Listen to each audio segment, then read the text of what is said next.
વાલિયા તાલુકાની પ્રાથમિક શાળા સરદારનગરને સક્ષમ શાળા અંતર્ગત તાલુકા કક્ષાનો એવોર્ડ પ્રાપ્ત થયું છે। આ ગૌરવસભર સિદ્ધિ સમગ્ર શાળા પરિવાર માટે આનંદ અને ગર્વની લાગણી જગાવે તેવી છે। વાલિયા તાલુકાની પ્રાથમિક શાળા સરદારનગરને સક્ષમ શાળા અંતર્ગત તાલુકા કક્ષાનો એવોર્ડ પ્રાપ્ત થયું છે। આ ગૌરવસભર સિદ્ધિ સમગ્ર શાળા પરિવાર માટે આનંદ અને ગર્વની લાગણી જગાવે તેવી છે। આ મહાન સફળતા શાળાના આચાર્ય હર્ષાબેન નટોદરિયા, તમામ શિક્ષક બહેનો તેમજ વિદ્યાર્થીઓના અવિરત પરિશ્રમ, સમર્પણ અને સંઘબદ્ધ પ્રયત્નોનું સુંદર પરિણામ છે।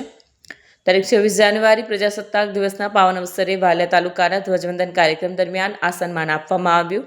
આ પ્રસંગે મામલતદાર સાહેબ, તાલુકા પંચાયત પ્રમુખ સાહેબ તેમજ તાલુકા પ્રાથમિક શિક્ષણ અધિકારી દિગ્વિજયસિંહ રાણા ગૌરવપૂર્ણ ઉપસ્થિત રહી પ્રાથમિક શાળા સરદારનગરની આ સિદ્ધિ સમગ્ર તાલુકા માટે પ્રેરણારૂપ બની અને શાળા ભવિષ્યમાં પણ નવી નવી ઊંચાઈઓ સર કરે તેવી સર્વે તરફથી હાર્દિક શુભેચ્છાઓ વ્યક્ત કરવામાં આવી। વિડીયો જર્નાલિસ્ટ સંજય વસાવા સાથે સત્યા ટીવી ન્યૂઝ વાલિયા।